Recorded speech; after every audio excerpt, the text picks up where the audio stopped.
Hello everybody and welcome back to The Sit Down, where in today's episode I want to get into the recent press conference that we saw for the big mega fight that's taking place on January 31st, which is Teofimo Lopez facing off against Shakur Stevenson. This is, the former 135-pound king defending his WBO and ring super lightweight title against Olympic silver medalist and 3-division world champion Shakur Stevenson, who's now looking to conquer and campaign at a 4th weight class. First and foremost, shout out to both boxers for taking the fight. Shout out to Ring Magazine, Stella and Co, everyone who was involved in organising this fight. This is the kind of fight that the fans, this is the fights that we live for, right, as boxing fans. This is the fights that we want to see. These are the fights that get our juices flowing. And for me personally, I'm like, this is a great sign for all of the big fights that are coming in 2026. I'm just projecting that forward. But yeah, it's going to start 2026 off with an absolute bang. This fight is dubbed as the best facing the best. And I think that's a fair assessment. Lopez is the guy who came onto the scene and on that fateful night in October 2020 took away all the belts from the man at the time, the man at 135, Vasily Lomachenko. Absolutely crushed me that night, I must say.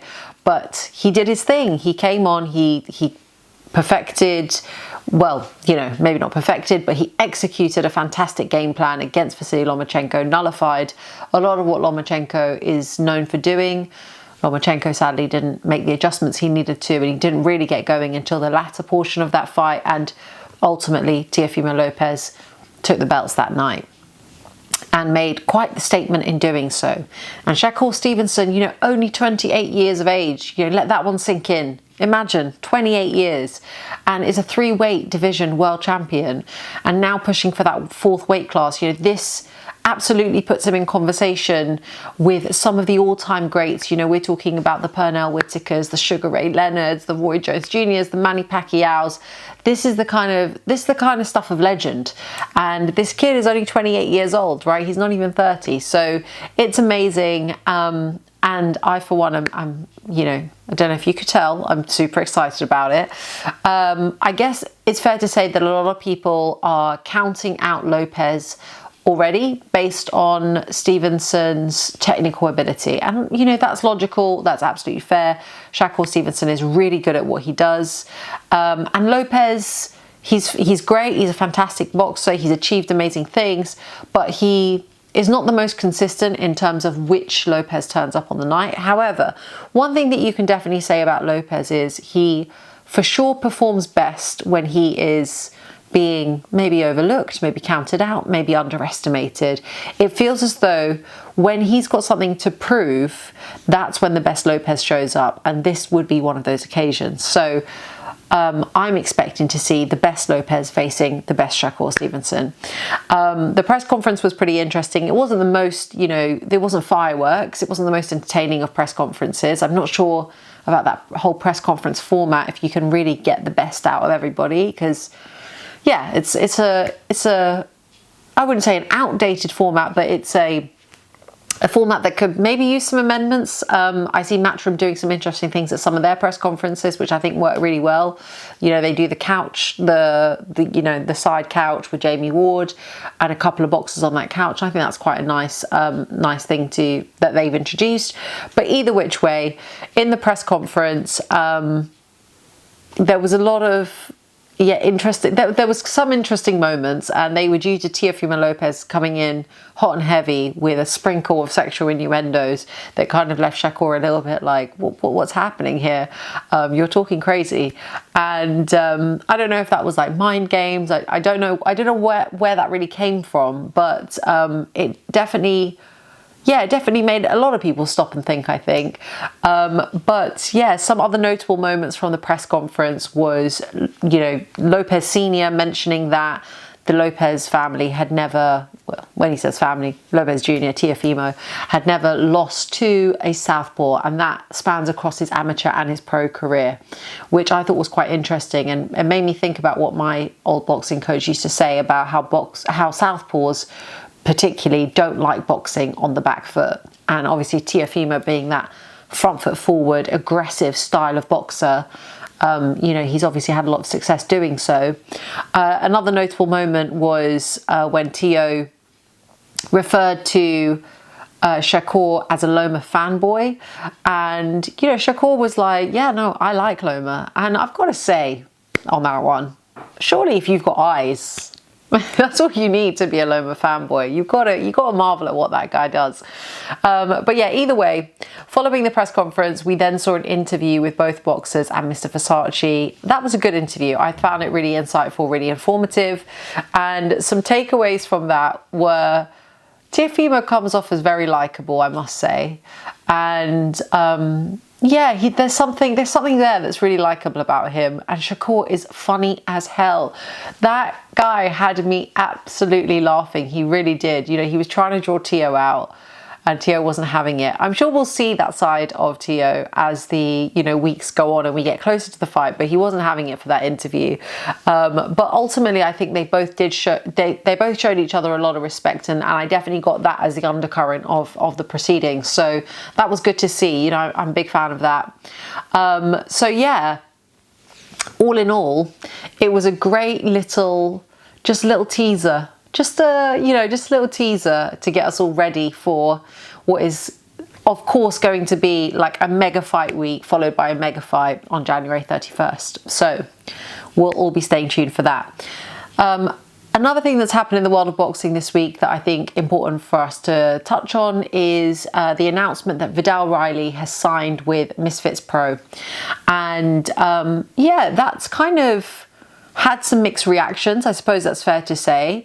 But I wanted to provide a little bit of context before, I gave, I guess my opinion or what I think essentially about it on either side. So some context is that Viddal Riley was actually KSI's first trainer. So in a way, this sort of reads or gives the feel of, maybe a homecoming, maybe a going back to, can you call it roots, or going back to some sense of familiarity. And there was something warm. There was something warm about it, which I appreciated.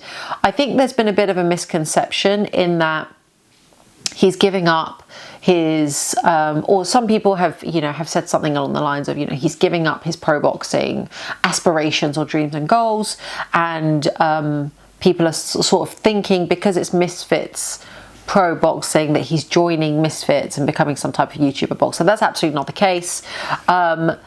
Misfits have a pro boxing contingent to their business model, and that's what he signed up to. So they've already got pro boxers signed up to it. He's joining them, and he could essentially become the face of that, because he's definitely, I would say he's the most accomplished boxer that signed up to Misfits Pro.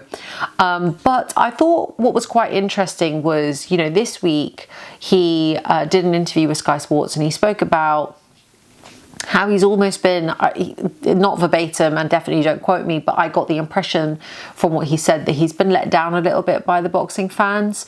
Felt a little bit maybe judged for his activity on like social media and YouTube, etc. And that made me feel quite disappointed for him, actually, because the guy is a very serious boxer.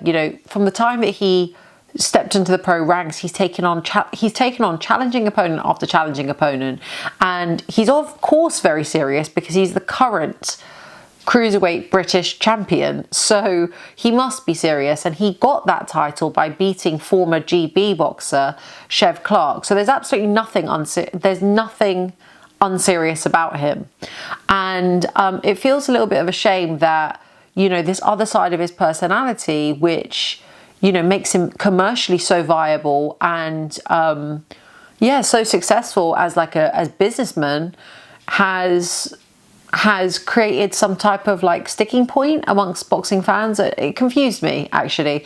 And I do remember reading or hearing something along the lines of, Eddie Hearn making reference to that side of his activities as well, and kind of making the insinuation that it feels a bit misfitsy or a bit YouTubey.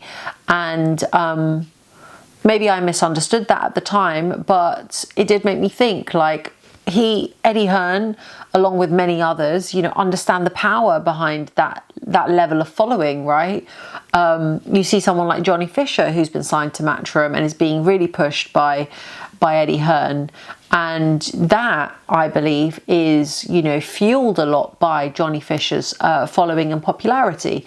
So a bit of a shame that it's not given maybe Viddal Riley the same push or platform that others have experienced, but he did mention as well that he wants to go somewhere where he feels appreciated, and he wants to go somewhere where he's celebrated. And actually, when I think back to when he was signed to Boxer, how much of promotional output were they doing for Viddal? I don't know, I couldn't say, but it kind of makes sense in a way, because it's like, well, he's got that whole social media, YouTube stuff going for him. The Misfits crowd appreciate that. They are that demographic. So if he can bring the two together, then why wouldn't he? I, for one, think that he's a really nice guy, really talented boxer, and I wish him all the best and all the success in the world with his new signing. And aside from Viddal, the last piece of news that I want to touch on from the boxing world this week is a bit of good news, which is that Hussein Sin Cara, who was knocked out by Jai Opetaia last weekend in the 8th round of their cruiserweight battle, he was taken to hospital after the fight, and he's now out of hospital, and that's really positive. That's really good news. And so, yeah, we wish him continued progress, continued healing and recovery. But yeah, essentially, guys, that's all we have time for today. Thank you so much for listening. Thank you for sticking with us. Thank you for tuning in. Let me know in the comments. Let me know your thoughts. Let me know who you think is going to win in the mega fight against Teofimo Lopez versus Shakur Stevenson. Let me know your thoughts about Viddal Riley signing with MF Pro. And in the meantime, don't forget to share, like, subscribe, and we'll catch you on the next episode.